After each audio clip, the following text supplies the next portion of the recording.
Hello my dear friends.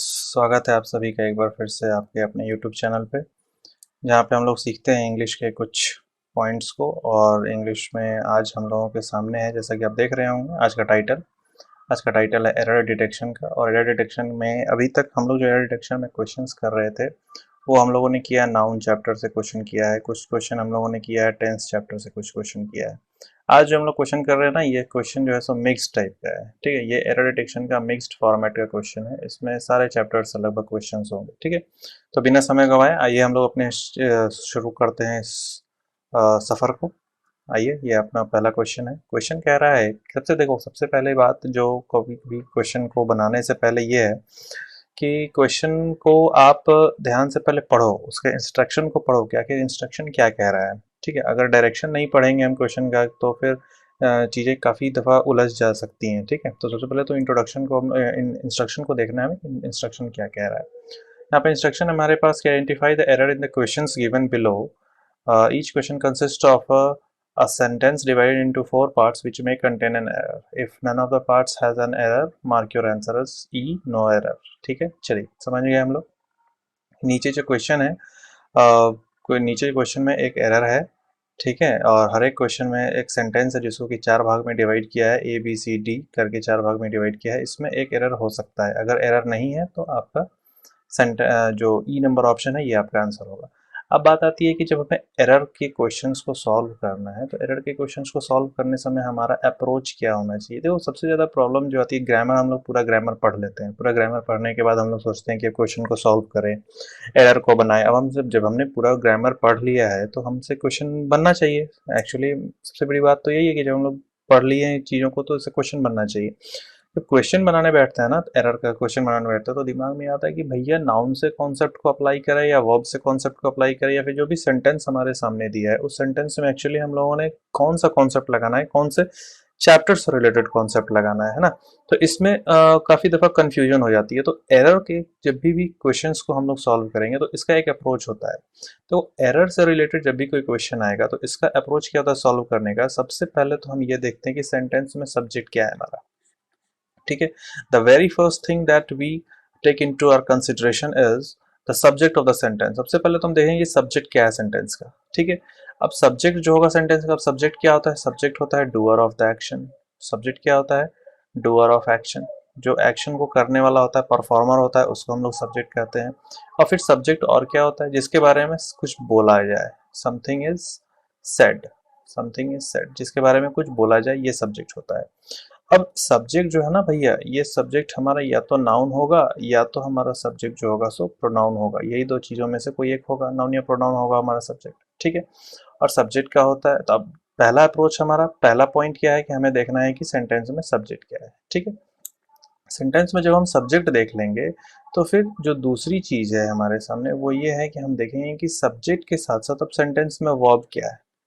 Subject के साथ verb क्या है, और वर्ब को जब हम देखेंगे तो हमें वर्ब को देखने से पता चलेगा सेंटेंस के टेंस के बारे में। ठीक है, तो सबसे पहले इस क्वेश्चन को सॉल्व करना है हमें, इसमें एरर ढूंढना है। तो सबसे पहले हम देखते हैं कि सेंटेंस का सब्जेक्ट क्या है और सब्जेक्ट के साथ लगा हुआ वर्ब क्या है। ठीक है, और सब्जेक्ट और वर्ब के रिलेशन को सबसे पहले देखेंगे, क्योंकि सब्जेक्ट में आपका नाउन प्रोनाउन आ सकता है, तो यानी कि नाउन प्रोनाउन और सब्जेक्ट वर्ब अग्रीमेंट। ठीक, और चौथी चीज जो है वो वर्ब है। तो noun pronoun subject verb agreement और वर्ब। वर्ब यानी कि टेंस ऑटोमेटिकली हो गया। तो ये जो पांच चैप्टर्स हैं, ये पांच चैप्टर्स एक दूसरे से इंटर रिलेटेड है, इंटर कनेक्टेड चैप्टर्स हैं। तो इन पे आपका कमांड सबसे ज्यादा होना चाहिए, तभी जाकर के आप इन क्वेश्चंस को सॉल्व कर पाओगे। और देखो, इस क्वेश्चन को सॉल्व करने के लिए सबसे पहला अप्रोच हमारा, हमने क्या कहा, सब्जेक्ट के ऊपर ध्यान देंगे, फिर हम वर्ब के ऊपर ध्यान देंगे, और सबसे पहले ही हम इनके रिलेशन को समझने की कोशिश करेंगे। जब इस क्वेश्चन को हम बनाएंगे, जरा इसे एक बार मैं इरेज कर दूं।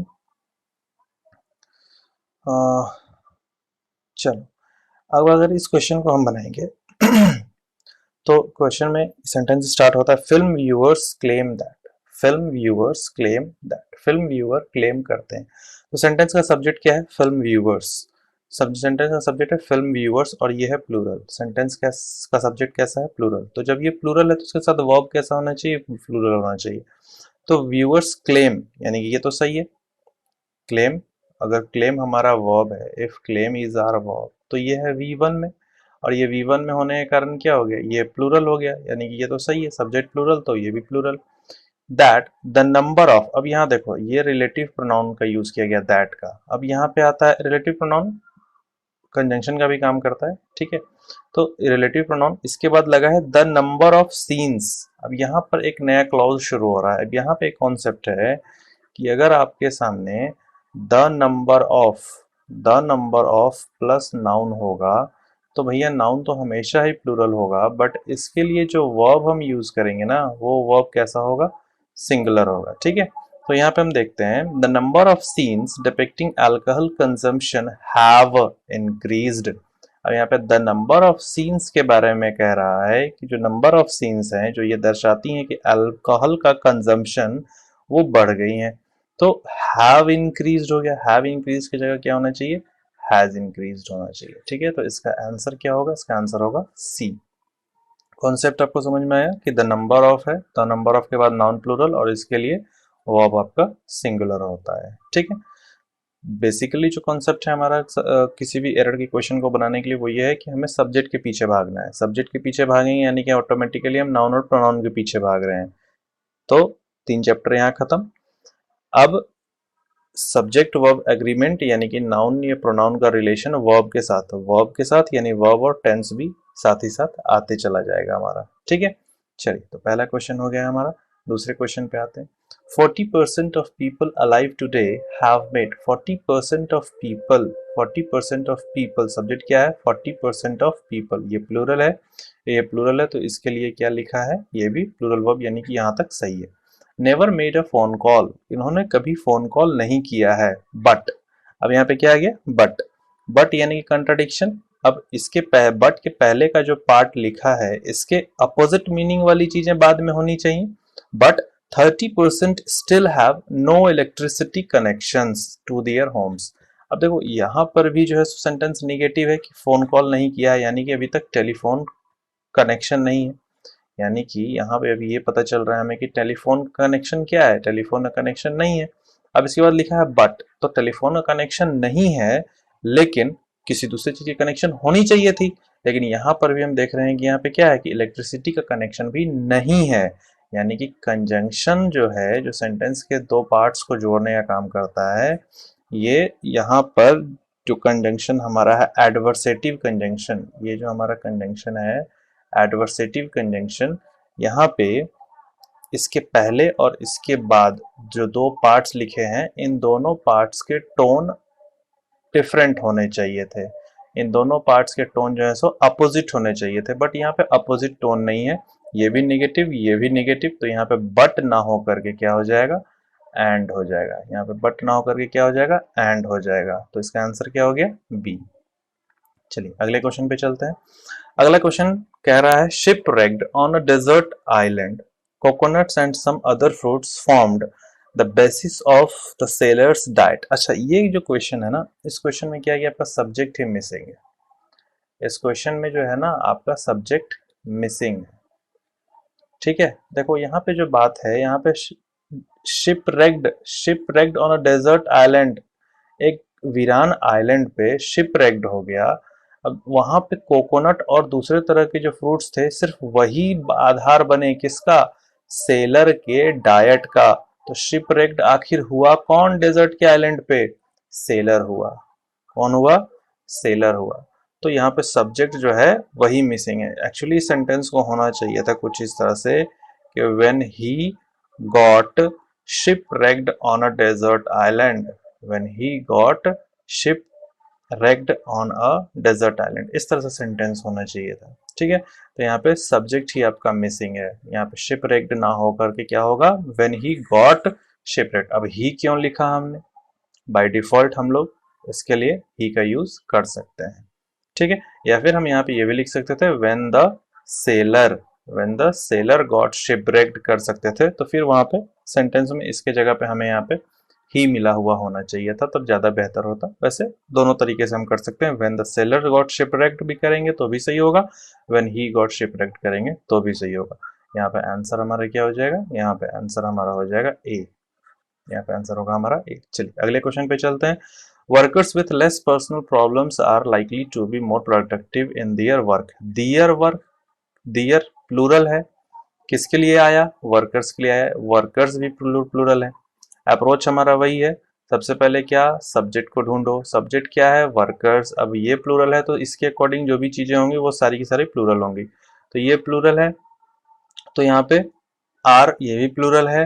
मोर प्रोडक्टिव इन दियर वर्क, उनके कामों में, तो ये भी प्लूरल है, यानी कि ये बात तो सही है। दूसरी बात देखते हैं और क्या क्या यूज किया गया है। लेस पर्सनल प्रॉब्लम्स, ये प्रॉब्लम आपका नाउन है, personal adjective, less adjective, less personal. अब ये देखो भैया, ये प्रॉब्लम जो है ये नाउन है, प्रॉब्लम जो है सो नाउन है। और ये कैसा नाउन है? ये जो नाउन है ये काउंटेबल नाउन है। ये कैसा नाउन है? Countable noun. और काउंटेबल नाउन के लिए हम लोग लेस का यूज नहीं करते हैं। अब यहाँ पे कंपैरिजन को डिनोट कर रहा है, तो कंपैरिजन को काउंटेबल नाउन के लिए डिनोट कराने के लिए हम यूज करते हैं फ्यूअर का। ठीक है, तो ये कॉन्सेप्ट जान लो। यहाँ पे प्रॉब्लम काउंटेबल नाउन, इसके लिए कंपैरिजन को डिनोट कराने के लिए लेस का यूज ना करके फ्यूअर का यूज करेंगे। तो यहाँ पर क्या हो जाएगा? Workers with less personal problems नहीं, workers with fewer personal problems. Answer हो जाएगा ए। ठीक है, चलिए अगले क्वेश्चन पे आते हैं। We have no choice but to appoint Riya. हमारे पास कोई चॉइस नहीं था रिया को अपॉइंट करने के अलावा। ठीक है, यहाँ तक सेंटेंस बिल्कुल सही है, कोई गलत नहीं है। यहाँ पे सब्जेक्ट है वी, इसके लिए प्लूरल वर्ब बिल्कुल सही है।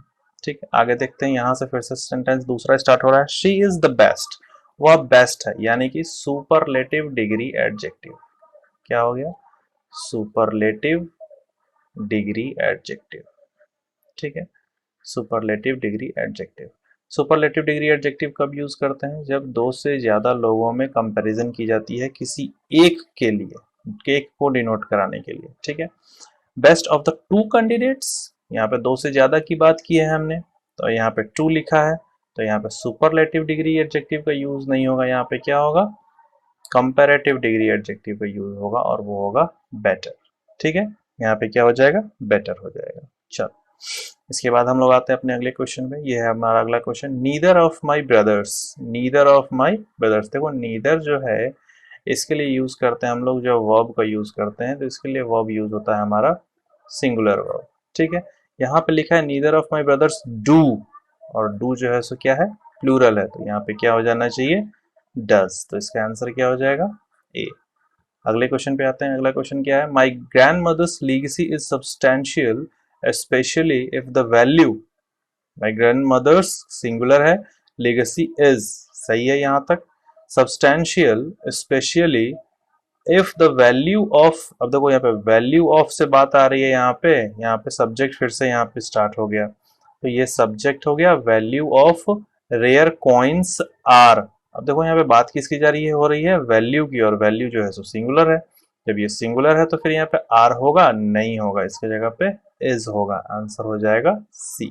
ठीक है, अगले क्वेश्चन पे आते हैं हम लोग। ये रहा अगला क्वेश्चन आपके सामने। Everyone who visits Singapore, everyone ये सिंगुलर है, इसके सिंगुलर होने के कारण यहाँ पे विजिट्स ये भी सिंगुलर हो गया। इज इम्प्रेस्ड ये भी सही है, क्यों? क्योंकि ये सिंगुलर है। बाय इट्स, इट्स ये किसके लिए यूज किया गया है? सिंगापुर के लिए यूज किया गया है, तो ये भी आपका सही है, क्योंकि ये जगह के लिए यूज किया गया है, तो ये भी सही है आपका। क्लीनलेस विच इज ये भी सही है। किस क्यों सही है? क्योंकि ये क्लीनलीनेस के लिए यूज किया गया और ये एब्स्ट्रैक्ट नाउन है, तो ये भी सही है। Mainly a result of rigorous implementation of their strict laws, their किसके लिए आ गया भैया प्लूरल? ये कहां से आ गया? तो ये तो हो गया गड़बड़। यहाँ पे क्या हो जाएगा? इट्स। यहाँ पे क्या हो जाएगा? इट्स हो जाएगा। चलिए, तो एरर, इसमें आंसर क्या हो जाएगा आपका? आंसर हो जाएगा डी। अगला क्वेश्चन पे आते हैं। अगला क्वेश्चन है the bridal dress was most unique. अरे बाबा, ये तो हो गया ब्लंडर। देखो यूनिक एक ऐसा वर्ड है जो देखने में तो लगता है पॉजिटिव डिग्री एडजेक्टिव, ये देखने में लगता है पॉजिटिव डिग्री एडजेक्टिव, बट इसका जो मीनिंग होता है ना, इसका जो मीनिंग होता है ये होता है सुपरलेटिव डिग्री एडजेक्टिव वाला।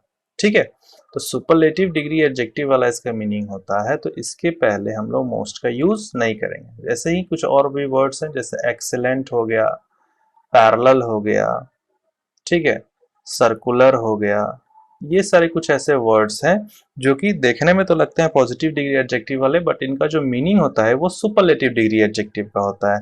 इस कारण से इसके साथ हम लोग फर्दर कंपैरेटिव या सुपरलेटिव बनाने के लिए मोर या मोस्ट का यूज नहीं करते हैं। तो यहाँ पे आंसर हो जाएगा आपका बी।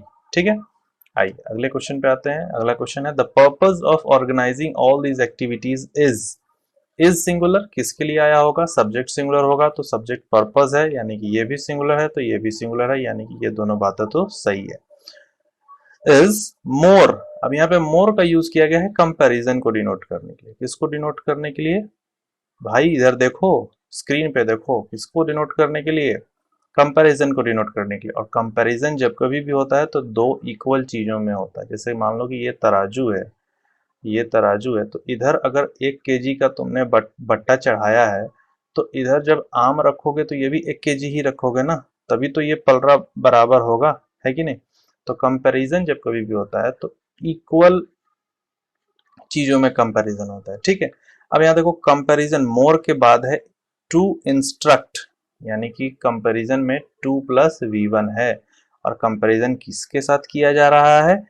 किया जा रहा है V4 के साथ। तो ये तो बात गड़बड़ हो गई ना, कंपैरिजन में 2+V1 है और इधर जो है सो V4 है, तो ये तो गड़बड़ हो गई। तो हमको क्या करना होगा, इसको हटा करके यहाँ पर करना होगा 2+V1। तो यहाँ पे देन प्रोवाइडिंग की जगह पे हमें करना होगा टू प्रोवाइड। ठीक है, तो ये रहे 10 क्वेश्चन, ये इसका आंसर हो गया डी। ये 10 क्वेश्चन थे। आई होप आपको ये चीज़ें समझ में आई होंगी। तो भैया इस वीडियो को सब्सक्राइब कर दीजिएगा। वीडियो आपने लास्ट तक देखा इसके लिए आपका धन्यवाद। शेयर कीजिए, लाइक कीजिए और बाबा का घंटा को बजाना मत भूलिएगा। ठीक है, और अगर कोई डाउट हो तो आप हमारे इस ईमेल आईडी पर अपने डाउट को लिख सकते हैं। ठीक है, चलिए मिलते हैं हम लोग अपने अगले वीडियो में। इस तरह से ही कुछ क्वेश्चंस को लेकर के मिलेंगे। तब तक के लिए tata bye bye, take care.